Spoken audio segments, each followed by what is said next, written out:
여러분 안녕하십니까? EBS 초대석 정관용입니다. 시청자 여러분 새해 복 많이 받으십시오. 신년 첫 초대석인데요. 오늘 초대 손님은 우리 일상생활에 아주 밀접하게 연관되어 있는 방송 그리고 통신 분야를 총 책임지고 계신 방송통신위원회 최성준 위원장을 초대했습니다. 급변하고 있는 방송과 통신 환경 변화에 발맞춰서 법과 제도를 정비하고 중장기적인 정책을 펼쳐가고 계신데 올 한 해는 또 어떤 변화들이 우리 앞에 닥칠지 최성준 위원장 모시고 자세한 이야기 듣도록 하겠습니다. 위원장님 어서 오십시오. 네, 안녕하십니까. 새해 복 많이 받으시고. 네, 새해 복 많이 받으십시오. 근데 네. 임기가 벌써 거의 다 되셨어요? 예, 그렇습니다. 이제 뭐 한 3개월 남짓 남았습니다. 3년이죠. 방통위원장 그렇습니다. 임기가. 예. 연임도 가능한 거죠? 뭐 여러 가지 복잡한 상황이 있습니다. 어쨌든 예. 네. 3년 훌쩍 갔습니다. 그렇습니다. 처음에 와서 이렇게 보니까 생각했던 것보다도 방송통신위원회가 굉장히 중요한 일들을 하고 있고 그럼요. 그 책임감도 굉장히 많이 느끼고 그랬는데요. 좀 세월이 흐르는 거가 좀 많이 아쉽기도 어떤 때는 했습니다. 네. 예. 원래 판사 출신이시잖아요. 네, 그렇습니다. 법관 출신으로는 첫 방송통신위원장이셨죠. 예, 그렇습니다. 좀 생소한 분야였을 텐데 처음에는. 아무래도 이제 제가 뭐 학교 활동이나 이런 걸 통해 가지고 지적재산권이나 이쪽 방송통신 분야에 대해서 뭐 조금은 알고 있었지만 이제 현업에 관련된 이런 일들은 이제 아무래도 생소했었습니다. 근데 좀 다행스러웠던 것은 제가 이제 법관으로 계속 근무를 하면서 항상 그 법의 문제가 아니고 실제 분쟁이 벌어지는 거는 다양한 분야에서 벌어지고 있는데 물론이죠. 예. 그 다양한 분야의 분쟁을 해결하려면 그 다양한 분야를 정확하게 이해를 해야 되는 알아야죠. 네. 그런 거를 이제 반복을 하다 보니까 뭐 그런 좀 훈련이 좀 어느 정도 좀 돼 있었던 것이 아닌가 싶고 네. 그래서 나름대로 하여간 가능한 한 빨리 이 방송통신 현안을 좀 파악을 하고 업무를 시작할 수 있었습니다.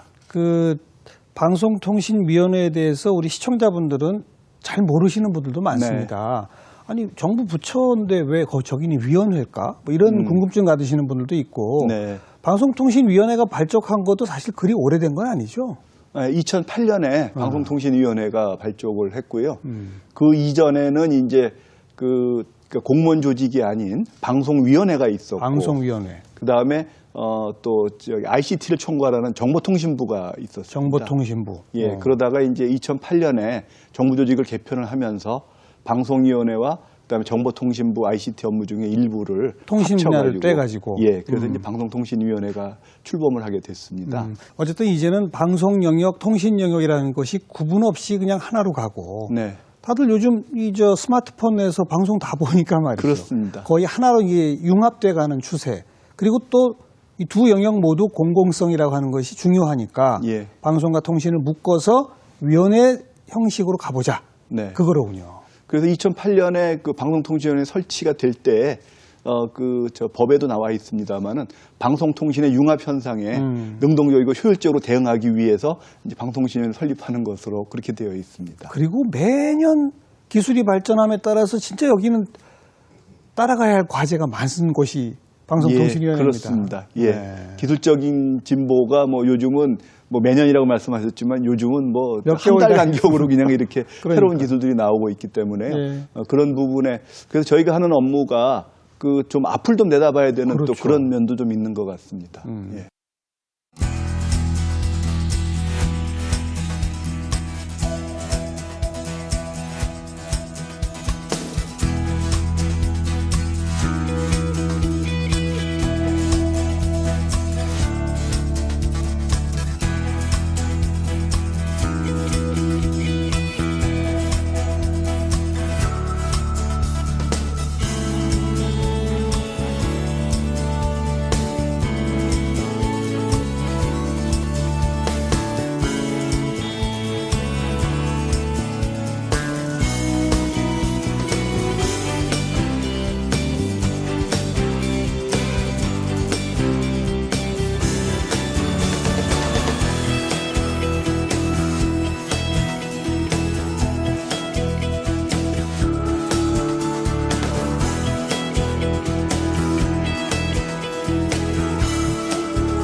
자, 그럼 방송 분야부터 뭐 통신 분야의 뭐 단통법, 우리 시청자분들 관심 많이 갖는까지 좀 정책의 하나하나를 좀 제가 여쭤볼 텐데 네. 먼저 UHD 초고화질 방송 시대가 이제 열리죠. 네, 그렇습니다. 언제부터 시작됩니까? 지금 저희가 그 지상파 세계 방송사에게 허가를 내줬는데 올해 2월 말부터 지금 UHD 방송을 시작하는 것으로 되어 있습니다. 얼마나 화질이 선명해지는 거예요? 화질로 치면은 이제 4배 정도 선명해진다고 그러는데 지금 HD보다 4배. 예. 그러고 그다음에 이제 그 화질 선명뿐만 아니고 이 또 명암 대비가 굉장히 뚜렷해지기 때문에 보는 분들이 화질 선명한 거 플러스 약간의 입체감도 좀 느낄 수가 있고요. 네. 저는 이제 조금 그 UHD 방송에 대해서 화질 선명한 것은 기술 발전 추세에 의해서 이루어지는 것인데 그거 말고도 저는 UHD 방송이 굉장히 큰 의미를 가지고 있다고 생각을 어떤 합니다. 지금 저희가 UHD 방송의 표준으로 삼은 것이 미국식 표준이라고 소위 부르는 ATS 3.0입니다.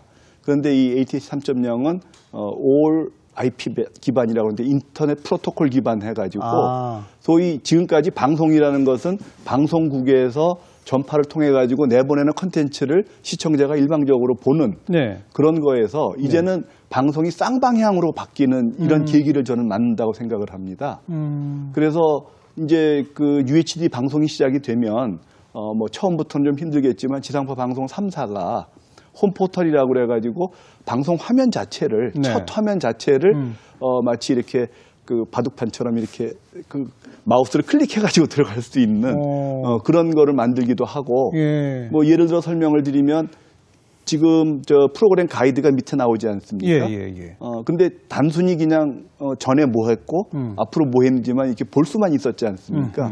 근데 지금은 프로그램 가이드가 화면 전체를 차지하면서 과거에 이미 방송한 거는 거기에 VOD가 딱 실리게 됩니다. 그래서 마우스 클릭하면 과거의 걸 볼 수가 있고 또 앞으로 방송할 거는 단순히 프로그램 내용만 아는 게 아니고 클립을 만들어서 거기다가 담아놓으면은 예고편을 또 볼 수가 있고 이런 식으로 서로 내 의사가 저쪽에 방송국에 전달이 되고 방송국에서 콘텐츠를 보내주는 이런 서로 쌍방향 기반이 이루어진다는 것은 굉장히 중요한 의미가 있다고 생각을 합니다. 실시간 방송만 보는 게 아니라 TV에서 그렇습니다. 지나간 것도 보고 예고편도 보고 실시간 또 보다가 또 갑자기 틀기도 하고 뭐 스마트폰하고도 그냥 연동이 돼가지고 이 화면이 일로 넘어가기도 하고 그런 다양한 걸 할 수 있는 게 UHD TV이기 때문에 화질 좋아지는 거는 기본이고 기능이 대단히 그 다양한 확장되는군요. 기능. 예를 들면 또 지금 바로 하기는 이제 제조사가 조금 부담스러워서 하고 있습니다만 그 재난 방송의 경우에 재난 방송이라는 게 TV를 보고 있어야만 재난 뉴스를 알 수 있지 않습니까? 이제 웨이크업 기능을 둬가지고 꺼져 있는 TV를 재난이 생겼을 때는 켜줘요? 그것도 기능상으로는 가능합니다. 지금 제조사가 그걸 이제 담느냐 하는 문제는 이제 그게 정확성 뭐 이런 것 때문에 좀 고민을 하고 있다고 그러는데요. 그러니까 그런 다양한 기능들을 앞으로 계속 구현을 해 나갈 수 있기 때문에 이 방송계에 하여간 쌍방향이라는 큰 변화를 줄 수 있는 중요한 계기가 된다고 생각합니다. 지상파가 전면적으로 이렇게 UHD로 가는 거는 우리나라가 세계 최초라면서요? 네, 그렇습니다. 그래서 아마 그런 거를 다 감안을 해가지고 단순히 종전에 SD에서 HD로 가서 화질이 더 좋아지는 거 그것뿐 아니고 이런 걸 다 지금 고려한 거라고 저희는 보고 있습니다. 제일 중요한 건 우리 시청자분들이 궁금해하는 건 내 텔레비전으로 그냥 바로 그걸 볼 수 있습니까? 그런 기능을 다 할 수 있습니까? 이거거든요. 이제 좀 설명을 조금 드려야 되는 부분인데요. 지금 이제 UHD TV를 가지고 계신 분들이 꽤 많습니다. 뭐 정확하지는 않지만 100만 명 정도 되신다고 알고 있는데요. 그 지금 나온 UHD TV는 모두 그 유럽식 표준을 채택을 하고 있기 때문에 아까 말씀드린 이런 다양한 기능을 하는 미국식 표준을 볼 수가 바로 없으십니다. 그럼요. 그래서 지금 제조사들이 일종의 솔루션을 제공을 할 겁니다. 그래서 그거를 거기다 장착을 하시면 텔레비전에 달면 되는 거예요? 그래서 그거는 아마 뭐 방송 제조사에서 다 에이스를 해주시리라고 예상이 되는데요. 다만 약간의 비용 부담은 지금 소요될 것 같습니다. 뭐 비싼 거 아닙니까 혹시? 비싸지는 않습니다. 지금 저희가 뭐 비용은 하여간 한 5만 원에서 한 7만 원 그 사이 정도에서 그렇게 하도록 하고 있는데 그래서 그런 솔루션을 다시게 되면 이제 보실 수가 있고요. 그 다음에 이제 또 하나 올해 2월부터는 이제 미국식 표준의 UHTV가 나오니까 예. 그걸 사신 분은 그냥 그대로 보실 수가 있습니다. 그렇군요. 그런데 이제 또 하나는 종전에는 이제 지상파 방송을 직접 수신하시는 분도 계셨지만 주로 유료 방송을 통해 가지고 보시는 분들이 많았지 않습니까? 지역 케이블 방송, IPTV나 위성 방송이나 이렇게 그렇게 보셨었죠. 가입하신 분들이 거의 90몇 % 되죠. 예, 그렇습니다. 네, 네. 그런데 지금 이제 UHD 방송은 일단은 그 유료 방송을 통하지 않고 직접 수신을 통해서 보도록 그래요? 그렇게 지금 할 예정인데요. 다만 그 UHD가 되면서 이 수신 환경이 엄청 개선이 됐습니다. 예. 그래가지고 과거에는 뭐 굉장히 높은 곳에 공시청 안테나를 달든지 그렇게 했어야 되는데요. 지금은 요 조그만 그냥 소형 안테나도 되고, 그다음에 점점 이제 기술 진보가 이루어져가지고 필름형 안테나, 네, 또는 이런 그 코드에 예. 전선 코드 안에 안테나를 내장한다든지. 그래서 지금 지상파 쪽에서는 아예 그러면 제조사가 이제 새로 나오는 UHTV를 만들 때 그 안에다가 안테나를 좀 내장을 해달라고. 예. 그런데 이제 그것까지는 당장은 좀 힘들 것 같습니다만 일단은 최소한 UHTV를 판매할 때 번들로 그런 소형 안테나를 판매를 해가지고 그냥 놓고 보시면은 종전에 HD 때는 이제 수신 환경이 좀 다르기 때문에 뭐 직접 전파를 받아가지고 보시는 게 좀 어려움이 있었는데 지금은 UHD 때는 그게 충분히 가능해졌습니다. 요약하면 UHTV를 이미 가지고 계신 분들은 네. 무슨 이렇게 유럽식, 미국식 바꾸는 뭐 기계를 하나 달아야 되고, 네, 그렇습니다. 안테나를 하나 이렇게 붙이면 되고. 예. 그런데 그게 비용이 그렇게 많이 들지는 않는다. 네, 그렇습니다. 근데 UHD TV를 아직 안 사신 분들은 이제 조금 기다리셨다가 TV를 바꾸셔야 2월 이후에 새로 나오는 UHD TV를 사시면 이제 그런 건 다 해결이 또 그게 됐습니다. 이제 대중화되면 그 TV 가격도 좀 싸지겠죠? 예, 그러리라고 생각합니다. 예. 예, 지금도 뭐 UHD TV 가격이 많이 좀 내려갔고요. 네. 예. 그리고 지금 저희 EBS 같은 경우 EBS 1, EBS 2 이렇게 네. 다채널 방송을 하지 않습니까? 예. 이거는 다른 방송국에서는 이제 못합니까? 이것도 할 수 있지 않습니까? 기술적으로는. 기술적으로는 가능합니다. 그 이제 저기 다채널 방송 MMS라고 이제 통상 부르는 건데요. 종전에 이제 그 지상파 방송이 6MHz 대역 범위 내에서 주파수 예. 대역 범위 내에서 방송을 하나만 내보낼 수 있었습니다. 그렇죠. 근데 이제 디지털 압축 기술이 발달이 돼가지고 줄여서 하나가 아니고 이 2개 HD 방송을 최소한 2개를 내보낼 수 있게 됐기 때문에 예. 지금 이제 EBS가 바로 EBS2가 동일하게 6MHz 내에서 이제 그렇죠. 2개 방송을 내보내고 있는 것입니다. 그러니까 그 주파수대를 이렇게 할당받은 뭐 KBS, MBC 이런 데들도 마찬가지로 우리도 채널 좀 더 할 수 있게 해달라 그러지 않습니까? 물론 저기 이제 일부 그런 요구가 있긴 합니다만은 거기에는 우선 그 재원의 문제가 좀 이제 수반이 됩니다. 그러니까 EBS의 경우에도 상당히 그 재원 확보에 좀 이제 어려움을 겪었고 또 EBS는 또 공교육을 보완해서 사교육비를 절감한다든지 또는 무료 보편적인 이런 교육 서비스를 제공하는 것에 대한 공익적인 목적이 크기 때문에 예. 저희가 예산으로도 이제 뭐 제작비도 좀 지원을 하고 그렇게 하는데 그렇지 않고 그냥 지상파 방송사가 자신들의 이제 제작 재원으로 하려면 그게 쉽지가 않은 것 같습니다. 그렇죠. 콘텐츠 하나 만드는데 돈이 많이 들죠. 네, 그렇기 예. 때문에 지금 뭐 아직까지는 그 부분에 대해서 그렇게 이제 크게 의견이 없는데 상황에 따라서는 뭐 할 수도 있을 것 같고요. 지금 현재 EBS가 하고 있는 게 사실은 이제 본 방송이 아니고 EBS ETV가 지금 시범 서비스를 하고 있습니다. 그러니까 이제 무슨 말씀이냐 하면은 법에 아직 근거를 지금 못 갖췄습니다. 법 정비가 안 됐습니까? 예, 그래서 아니, 법은 지금 저희가 그 방송법 개정안을 그러니까 법적 지위라든지 승인 절차라든지 그런 거에 관한 거를 지금 이제 국회에 제출을 해서 뭐 국회에서 조만간에 이제 법이 개정이 되리라고 법적 근거가 생기리라고 생각이 됩니다만 아직까지는 지금 시범 서비스 상태고 이제 법이 개정이 되면 거기에 따라서 EBS, ETV는 당연히 이제 승인을 받을 것이고 그 다음에 뭐 다른 방송사들도 여건이 희망을 할 때 여러 가지 여건을 고려를 해가지고 그때 이제 판단을 하려고 생각을 하고 있습니다. 그 채널이 늘어나더라도 아무튼 좋은 콘텐츠로 채우려면 돈이 많이 든다. 이제 네. 막 그런 말씀이 나왔기 때문에 이게 돈 문제와 관련된 질문들인데 예. 먼저 공영방송의 경우는 이 시청료 문제가 벌써 수십 년 된 35년 됐습니다. 논의 과제로 예. 있습니다. 위원장께서 어떻게 생각하세요?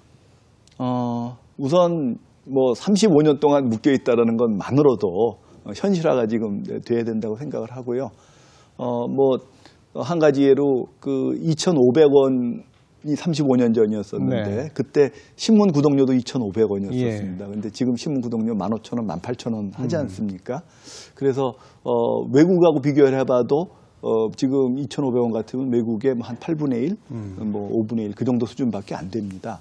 그래서 수신료가 좀 현실화가 빨리 이루어져야지만 그 공영방송은 상당 부분을 공적 재원으로 운영을 하는 것이 자신의 역할로 제대로 할 수가 있다고 생각이 됩니다. 그런 의미에서는 19대 때 뭐 많이 논의가 되다가 그냥 자동 폐기가 됐는데 20대 때 다시 또 KBS하고 논의를 해서 현실화가 됐으면 좋겠고 저희가 지금 작년서부터 공영방송 재정연구회라고 해서 네. 그 이제 수신료 개선에 관한 좀 여러 가지 제도적인 걸 연구를 좀 했습니다. 예를 들면 뭐 영국이라든지 독일, 프랑스, 일본, 외국 제도도 좀 보고 우리나라도 어떻게 하는 게 가장 현실적으로 수신료가 합리화될 수 있을지. 그래서 이제 독일 같은 경우를 보면 독일은 그 독립적인 수신료 한정위원회가 따로 있습니다. 그래서 국회에서 하는 게 아니고요. 예, 그렇습니다. 그래서 거기에서 재정 수요를 받아가지고 자기네들이 여러 가지 평가를 해서 수신료를 인상을 알겠습니다. 하고 있는데 다만 거기서 문제가 되는 거는 이 수신료가 과연 좋은 콘텐츠 만드는데 제대로 쓰이고 있는지가 투명화가 되도록 해야 된다. 물론이죠. 예, 그래서 그런 것도 저희가 제도적으로 다 이제 좀 갖추어서 좀 뒷받침을 하고 그래서 20대 때는 꼭 수신료 현실화가 되도록 노력을 하겠습니다. 그런데 일반 국민들이 공영방송에 대해서 참 신뢰도가 높으면 수신료 올려줍시다라는 것이 먹히지 않습니까? 근데 공영방송에 대한 신뢰도가 낮기 때문에 특히 정치적으로 자꾸 뭐 이런저런 논란들이 많기 때문에 수신료 인상 문제가 거기 연동되고 있잖아요. 네. 어떨까요? 이건 물론 방송통신위원회 차원에서만 논의할 수 있는 문제는 아니겠습니다만 공영방송의 지배구조를 어떻게 좀 개선해보자라고 하는 법률 안도 많이 나와 있지 않습니까? 네. 그런 것들하고 좀 패키지로 묶어서 여야의 어떤 협상을 맡기면 조금 더 협상이 빨라지지 않을까 생각되는데 그 점은 어떻게 보세요? 네, 좋은 말씀이십니다. 그래서 지금 그런 부분에 대해서도 뭐 저희가 좀 논의를 좀 하고 있고요. 그다음에 기본적으로 그 공영방송이 뭐 지금 일부 부족한 부분이 있는 것은 인정을 합니다만은 이제 어느 게 더 앞서가야 되는 거냐? 뭐 수신료가 올라가면 공영방송이 제 역할을 한다. 아니면 공영방송이 제 역할을 해야 수신료를 올려준다. 서로 이런 얘기가 있습니다. 제 생각은 서로 병행을 해야 된다고 생각을 함께 합니다. 가는 거죠. 네, 함께 가야 된다고 생각을 하고 그래서 그런 측면에서 지금 뭐 저 논의되고 있는 방송법 개정안에 대해서도 저희들도 그 같이 여러 가지 좀 안을 생각을 해보고 그 아까 말씀드린 제도적인 개선 방안도 좀 만들고 그런 방향으로 노력을 하겠습니다. 그리고 모르시는 분들 많습니다만 저희 교육방송도 공영방송으로서 수신료의 일부를 지금 저희가 받고 있지 않습니까? 네, 그렇습니다. 근데 너무 조금 받거든요. 예, 너무 적습니다. 개선의 여지가 있을까요? 그래서 지난 그 19대 때 그 KBS가 이제 수신료 인상안을 2,500원, 4,000원으로 인상하는 안을 냈었습니다. 그래서 저희가 그때 이제 저희를 거쳐서 국회를 가도록 돼 있기 때문에 저희가 지금 EBS가 3% 받고 있는데 그것을 7%로 올리는 것으로 해가지고 국회 안을 냈었는데 뭐 그게 이제 폐기가 돼가지고 좀 아쉽게 생각을 합니다만 그런 기본적인 생각은 다 하고 있는 것이고 그건 이제 KBS하고도 물론 협의를 해야 되겠습니다만 그 충분히 저기 EBS 자체적인 재원을 더 확대해야 된다는 데 대해서는 공감대가 어느 정도 있다고 생각을 합니다. 그리고 이제 뭐 민영방송까지를 포함하면 요즘 논란이 되는 게 각종 케이블 TV, 뭐 종편 이런 데서는 중간 광고 같은 게 다 허용이 되는데 이 지상파 방송도 우리도 좀 허용해 달라 이거 아니겠습니까? 이 문제는 어떻게 생각하세요? 그 이제 사실은 이제 여기서 출발을 합니다. 그러니까는 종전에는 지상파의 광고가 굉장히 강자였었기 때문에 중간 광고가 없더라도 뭐 그 프라임 타임 때는 광고를 하겠다고 뭐 막 줄을 쓸 정도였었지 않습니까? 그러다가 이제는 그 흐름이 방송 광고 쪽보다는 모바일, 인터넷 이쪽 광고로 확 쏠림이 일어나면서 방송 광고는 거의 지금 정체 내지는 감소 수준이고 이쪽은 뭐 대폭 지금 늘어나고 있지 않습니까? 그런 상황이어서 지금 이제 과거에 이제 유료 방송과 지상파 방송의 이제 차이를 뒀던 부분을 수평적으로 같이 맞춰달라는 이제 그런 요구로 알고 있습니다. 지금 뭐 그런 논의의 이제 가장 그 핵심이 되는 부분은 이제 광고의 전체적인 그 파이라고 뭐 할 수 있을 텐데요. 이게 그 한쪽으로 이렇게 지금 모바일 인터넷 쪽으로 쏠리고 있으니까. 그러다 보니까 방송 쪽에서는 줄어든 거 가지고 서로 각 이해 당사자들이 이제 좀 더 가져가려고 하는 또 이제 이런 그 다툼 비슷하게도 보이기도 합니다. 그래서 저희가 이 광고제도 개선이라는 게 뭐 어느 한 측면만을 보고 하기보다는 이러한 지금 매체 이용 형태의 변화라든지 또 방송 통신 융합 현상이라든지 이런 걸 좀 종합적으로 고려를 해야 된다고 생각을 하는데요.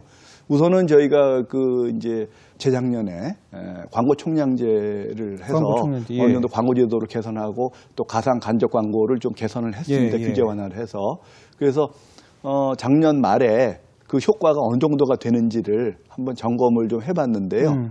지금 그러니까 방송 광고의 그런 모바일 쪽의 흐름도 있지만 작년에 워낙 광고 시장이 좋지 못해가지고 저희가 그 예상했던 것보다는 훨씬 적은 그런 효과밖에 지금 안 나타나는 걸로 되어 있습니다. 요즘도 경기도 나쁘고 그러다 보니까. 그래서 이제 올해 그런 가상 간접 광고를 더 개선할 부분을 찾고 그다음에 중앙 광고를 포함해 가지고 이 광고제도 전반을 좀 종합적으로 저희가 뭐 그냥 독자적으로 하는 게 아니고 이해관계자 의견도 듣고 그다음에 전문 연구기관의 연구 용역도 좀 받고 그다음에 또 저희가 또 전문위원회도 구성을 하고 있습니다. 전문가들의 의견도 들어가지고 전체적인 광고제도 개선 방안을 지금 마련할 계획을 가지고 있습니다. 그거 하나가 참 연결되는 게 많군요. 이게 쉽게 결정할 수 있는 문제가 아니로군요. 참 복잡한 게 다 얽혀 있습니다. 거기에 이 시청자들이 편하게 시청할 수 있는 권리 이것도 꼭 감안하셔야 됩니다. 그렇습니다. 그런 중간 광고가 너무 많으면 그것도 불편하거든요. 그러니까 시청권 보장 문제도 그 고려될 요소 중에 굉장히 중요한 요소 중에 하나입니다. 또 한 가지 위원장에 취임하시고 역점 둔 것 중에 하나가 이제 국제 교류 협력이고 이건 저희 EBS도 관련이 되는 거라 꼭 빼놓을 수가 없는데 베트남판 교육 방송이 문을 열었잖아요. 예, 그렇습니다. 작년 초에 그 EBS에서 뭐 전폭적으로 여러 가지 노하우를 전수를 하고 그래가지고 베트남의 VTV가 교육 방송을 개국을 했습니다.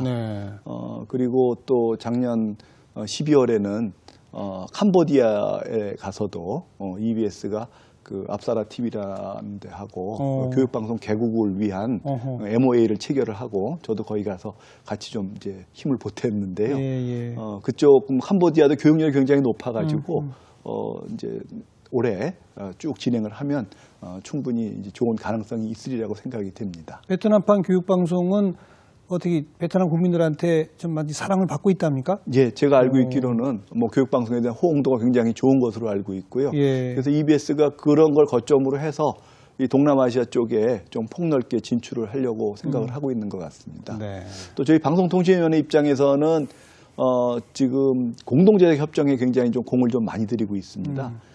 사실은 이제 중국하고 공동 제작이 많이 이루어졌는데 조금 요즘은 사드 뭐 그 문제 때문에 그 문제 때문에 조금 이제 좀 어려움이 있습니다. 그런데 중국뿐만 아니고 동남아에 워낙 또 많은 인구들이 있고 그 다음에 이제는 일방적으로 뭐 우리 컨텐츠를 그냥 한류라고 그래가지고 계속해서 제공만 하는 게 아니고 거기하고 같이 손을 잡고 공동 제작을 하는 것이 그것이 그 나라의 국내물로 인정이 돼가지고 방송하는 데도 여러 가지 편리함이 있고 또 촬영 제작 인력도 도움을 받을 수가 있기 때문에 그래서 작년 말에 11월에 그 공동 제작 국제 컨퍼런스도 최초로 한번 했습니다. 우리 부산에서요.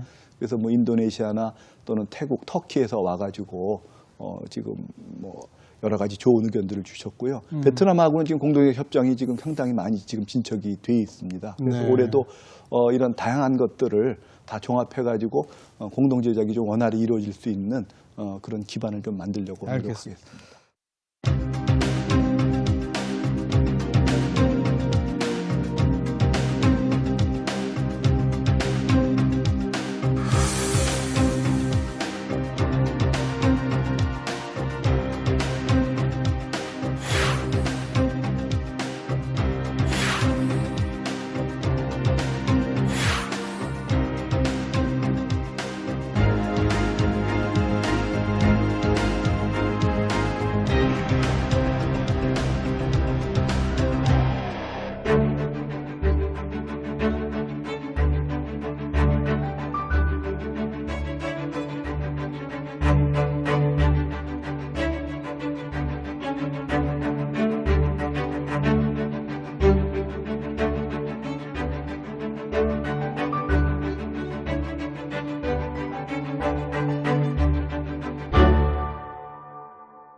방송 분야만 짚어도 이렇게 현안이 많은데 이제 통신 분야로 가면 우리 시청자분들 제일 관심 또 많은 게 이 휴대전화, 스마트폰 가격 문제 아닙니까? 네. 그렇죠. 뭐 가는 데마다 값이 다르고 뭐 이거 좀 고쳐보자 그래가지고 단말기 유통법, 단통법이라고 하는 게 벌써 한 2년 넘었죠?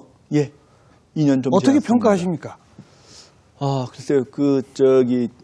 주무부처로서 좀 평가하기가 쑥스럽긴 합니다만은 저희 나름대로는 상당한 지금 성과를 거두었다. 무엇보다도 아까 지적하셨던 것처럼 이용자 차별이 이제 해소가 상당 부분 됐다. 가는 데마다 값이 다르던 거. 예. 그래서 이제 지원금을 공시를 하니까 예. 어디든지 같은 지원금을 받고 그다음에 또 지원금을 받지 않고 대신 20% 요금 할인을 선택할 수 있도록 하는 것도 굉장히 큰 호응을 얻어가지고 지금 1,000만 명이 넘게 그렇게 가입을 했습니다. 그리고 또 하나는 이제 그 체감의 정도가 이렇게 높지는 않지만은 저희가 보기에는 그 단말기의 가격도 어느 정도 좀 인하가 됐다. 네. 두 가지 측면에서 말씀을 드릴 수가 있는데 하나는 그 단말기 유통법 이전에는 그 외국과 비교했을 때 우리나라 단말기 가격이 좀 높은 듯 했었습니다. 네.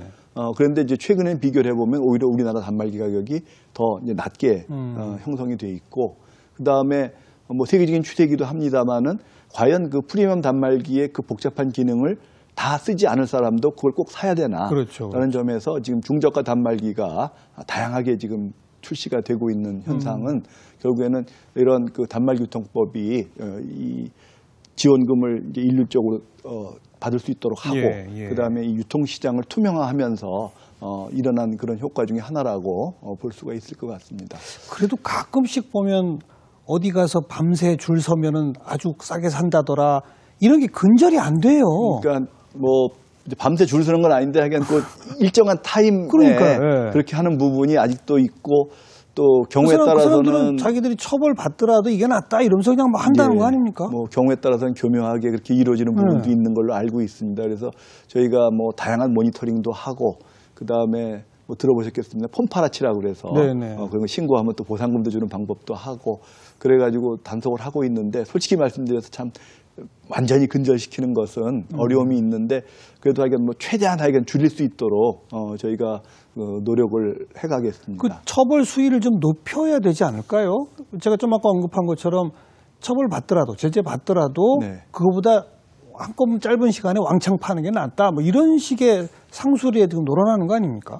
지금은 뭐 이제 과태료 제재는 그렇게 큰 금액은 아니지만은 그런 일이 발생하면 이동통신사가 사전 승낙을 해야지 이제 판매점을 할 수가 있는데 사전 승낙을 철회하는 등으로 상당한 제재는 하고 있습니다. 근데 또 뭐 그 다른 사람 명의로 해가지고 다른 데서 점포를 낸다든지 뭐 그런 것까지 완벽하게 막을 수는 없기 때문에 저희도 뭐 그 단말기통조사과에서 항상 고민을 하고 있는 부분이긴 합니다. 또 이것보다 더 관심 많은 게 통신 요금 부분인데 이제는 기본 요금은 없애도 되는 거 아니냐라는 얘기 벌써 몇 년 전부터 나오거든요.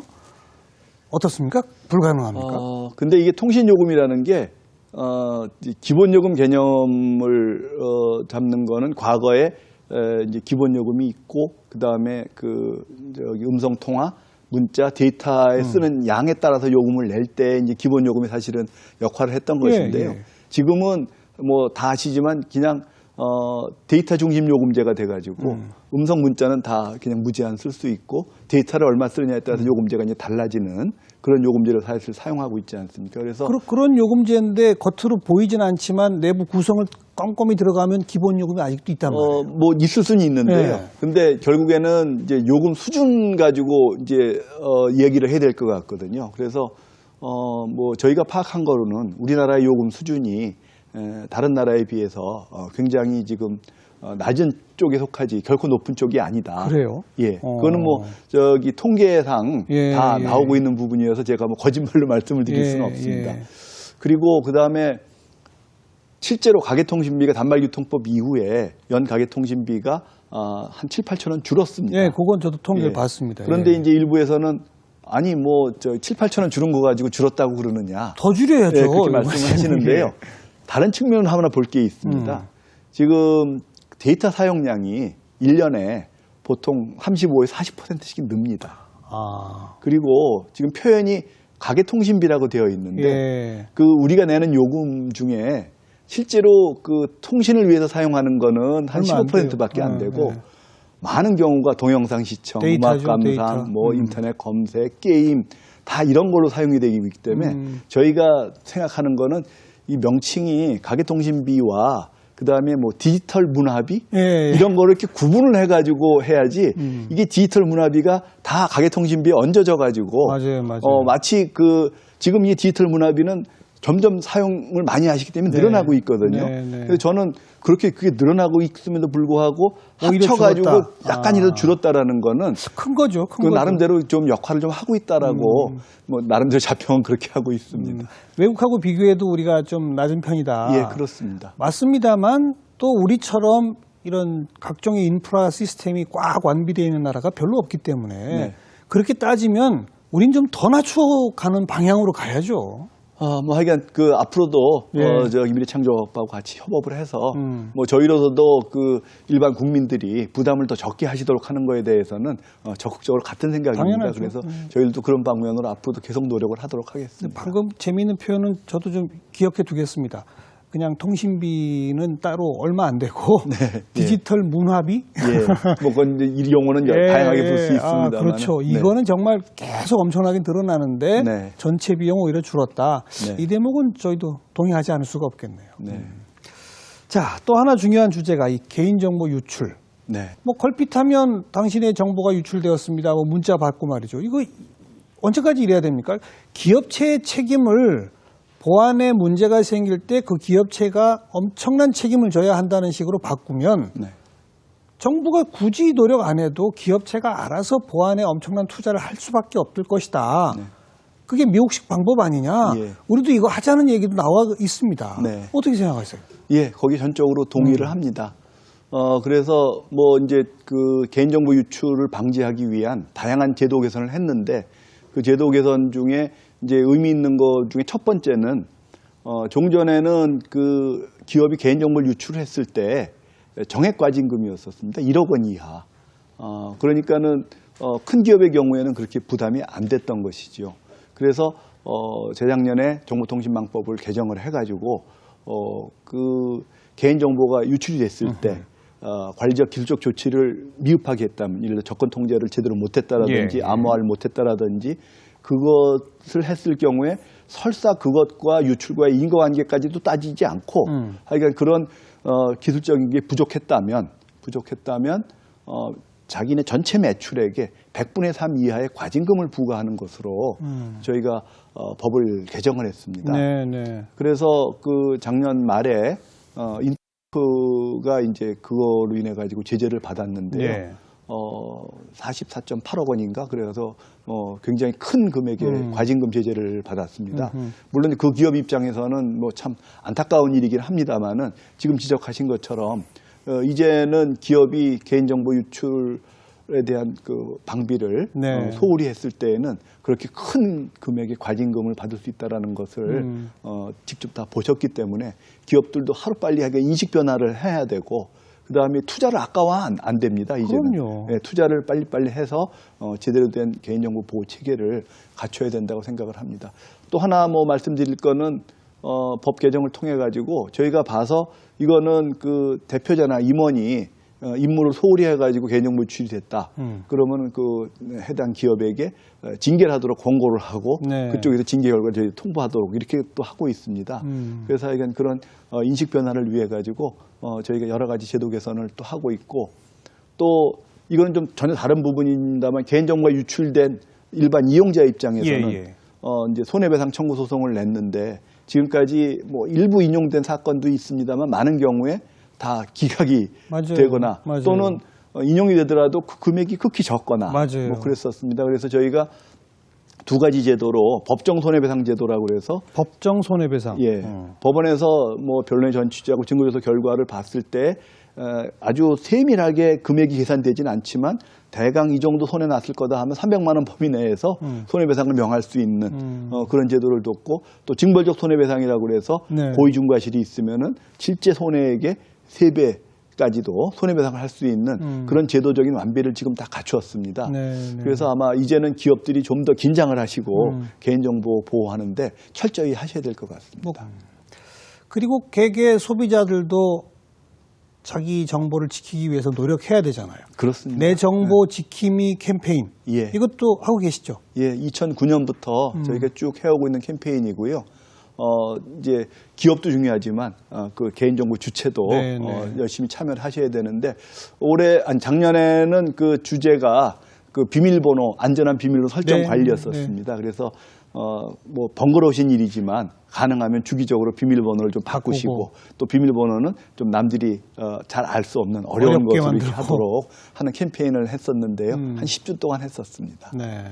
그 비밀번호 내가 잊어버려가지고 고생하시는 분들 많습니다. 그래도 번거롭지만 해야죠. 내 정보 내가 지켜야 되니까요. 그렇습니다. 또 인터넷상에 굉장히 중요한 단어, 새로 나온 단어입니다만 잊혀질 권리라는 거 아니겠습니까? 네. 그러니까 내 정보 좀 싹 없애주십시오. 뭐 이런 거 말이죠. 이거 어떻게 됩니까? 여기에도 또 법적, 제도적 정비가 필요한가요? 예, 근데 그 이제 잊혀질 권리에 관해서는 외국에서 이제 처음 문제가 돼가지고 예. 우리나라에서도 이제 많은 논란이 있었습니다. 그런데 크게 대립되는 가치가 충돌을 합니다. 하나는 그 내 행복 추구권, 나에 대해서 별로 좋지 못한 인상을 남기는 정보는 좀 빨리 좀 지워졌으면 좋겠다. 내 사생활 보호 이런 측면이 하나 있고, 예. 그다음에 또 다른 측면에서는 그것도 그 공공의 기록이고 역사고, 그다음에 국민의 알 권리를 보장해줘야 되는 것이고, 그렇기 때문에 이건 그대로 남겨야 된다라는 그런 서로 대립되는 가치가 있는데 저희가 그와 관련해 가지고 저희도 제도적으로 좀 뭘 만들어 보기 위해서 뭐 전문가들 또 이 관련 사업자들하고 뭐 거의 20회 가까운 이제 회의도 하고 그렇게 했는데요. 사실 합의가 잘 안 됩니다. 그 부분에 그래요? 있어서 뭐 시민단체는 또 시민단체의 의견이 또 다르고 그래서 저희가 그 부분에 대해서는 일부 지금 현행 법에 반영되어 있는 부분이 있습니다. 정보통신망법에 보면은 개인의 사생활 침해나 명예훼손을 하는 인터넷상의 글에 대해서는 그 글에 대해서 삭제를 요청을 할 수가 있고 그다음에 삭제는 그 인터넷 기업들이 좀 부담스러워합니다. 삭제한다는 건 대신 소위 블라인드라고 하는 임시 조치를 취해서 안 보이도록 안 보이게 해주는 거. 안 보이도록 하고 30일이 지나도록 이의가 없으면 그때가 삭제를 하는 지금 이런 제도를 지금 운영을 하고 있거든요. 뭐 인터넷상에서요 여러 가지 근거 없는 말이라든지 또는 뭐 욕설이 비슷한 거라든지 많이 있지 않습니까? 이제 그런 것들을 하고 있는데 지금 말한 잊혀질 권리는 꼭 그런 그 사생활 침해나 명예훼손이 아니더라도 그 당시에는 맞는 객관적인 사실이라도 한 10년, 20년 지나면은 좀 없었으면 좋겠다라는 그런 부분인 것이 더 많거든요. 그래서 그런 부분에는 아직 합의를 못했기 때문에 일단은 그 부분이 저희가 제도화를 못했고 다만 자기가 올린 글은 세월이 좀 지나면 자기 스스로 삭제를 못하는 경우가 있습니다. 예를 들어서 어느 사이트에서 탈퇴를 한다든지 그러면 자기가 올린 게 옛날에 올린 거 참 부끄럽고 그러고 지우고 싶은데 그게 안 돼서 뭐 취업할 때도 또 이렇게 막 검색해 보면 나오고 불이익이 되기도 해요. 불이익이 돼서 그래서 그거를 지울 수 있는 그래서 이제 그거는 자기 게시물 접근 배제 요청권이라고 해가지고 저희가 그거는 하나 작년에 제도화를 했습니다. 접근 배제 요청권. 예, 그것도 일단은 자기 게시물인 걸 소명을 해서 블라인드를 했다가 일정 기간이 지나면 삭제하는 형식으로 그렇게 해서 자기가 올린 글은 자기가 좀 처분할 수 있도록 하는 제도는 만들어 놨습니다. 네. 오늘 대담 중에 여러 번 나오는 표현입니다만은 참 이 방송통신위원회는 아마 외국에 좋은 제도가 있으면 이제 갖다 베꼈으면 되는데 외국에 다 없는 제도를 만들어야 되니까 예. 참 어려우시겠어요. 네, 뭐 하여간 그래도 결국에는 우리 국민들이 원하시는 또 국민들을 행복하게 해드리는 거라면 뭐 저희가 하여간 어떻게든지 연구를 해가지고 좋은 방안을 찾아내도록 노력을 하겠습니다. 자, 그리고 인터넷 세상 정보 속에서 우리 특히 학부모들이 제일 걱정하는 거. 요즘 어린아이들도 몇 번 이렇게 하면은 그냥 음란물을 볼 수 있다. 이거 좀 어떻게 못 막습니까? 그게 창과 방패 싸움 같은데. 그러게 말입니다. 저희가 만들어 놓으면 또 뭐 새로운 방법이 나오고. 그래서 뭐 이제 몇 가지 저희가 그동안에 해놓은 것들도 있고요. 뭐 예를 들자면 지금 그 웹하드 사업자들을 통해 가지고 음란물 유포가 지금 많이 좀 되고 있기 때문에 웹하드 사업자가 그 음란물을 방지할 수 있는 기술적 조치를 반드시 하도록 의무적으로 그렇게 이제 해놨습니다. 그리고 저희가 그 점검도 좀 하고 있고요. 그 다음에 또 하나는 저기 청소년이 이제 스마트폰을 구입할 때 그때 이제 그런 음란물을 차단하는 앱을 필수적으로 설치하도록 그렇게 하는 것도 이제 제도적으로 만들어 놨는데요. 참 이 부분이 크게 효과를 못 보는 게 워낙 또 영악해서 일단은 설치를 그렇게 하고 앱을 지워요? 다시 또 그 푸는 방법을 또 다 알아가지고 뭐 그렇게 하고 있습니다. 그래서 좀 그 부분을 더 이제 저희가 좀 보완을 해나갈 예정이고요. 그다음에 아직 법이 개정되지는 않았습니다만 저희가 법 개정안을 낸 것 중에 요새 문제가 되고 있는 또 인터넷 방송이라든지 이런 걸 통해 가지고 또 이렇게 음란물이 유포가 되고 있고 그래서 그런 인터넷 방송 등을 비롯한 부가통신 사업자들의 경우에는 자신들이 워낙 많은 콘텐츠가 있으니까는 100% 모니터링 하라고는 못하지만 어떠한 경로로든지 여기에 음란물이 있구나라는 것을 알면 그 아는 순간에 바로 삭제를 하도록 의무화하고 그걸 안 했을 때는 과태료를 부과하는 그런 법 개정안도 저희가 지금 제출을 해놨습니다. 그래서 이건 나름대로 이제 노력을 좀 하고 있는데 워낙 이게 다양한 방법으로 퍼지고 있기 때문에 저희가 참 앞서간다고 가더라도 이게 뒤따라가는 형국이 될 수밖에 없는 그런 좀 안타까움이 있습니다. 우리 시청자분들이 또 단지 기술적으로 차단이 아니라 아이들에게 의지를 심어줘서 좀 교육도 해야 돼요. 그렇습니다. 지금 오늘 쭉 방송 분야 또 뭐 통신 분야 쭉 나온 대담 내용 중에 시청자분들이 못 알아듣는 단어도 참 많습니다. 죄송합니다. 제가 나름대로 쉽게 좀 설명을 드리려고 어쩔 했는데. 수가 없습니다. 더 쉽게 표현하기가 어려운 부분이라서. 그렇기 때문에 우리 시청자들한테 이제 이 미디어 활용에 대해서도 교육이 필요하고 또 시청자들이 그 미디어 활용을 직접 경험해 볼 수 있는 그런 공간도 좀 만들자 해서 전국에 지금 시청자 미디어 센터가 있죠? 네, 그렇습니다. 몇 군데 있습니까? 7곳이 있습니다. 잘 아시는 것처럼 이제는 그 미디어 활용 능력이 무슨 전문가만의 능력이 아니고 일반 국민이 다 각자 필수적으로 취득해야 되는 그런 능력이라고 생각이 됩니다.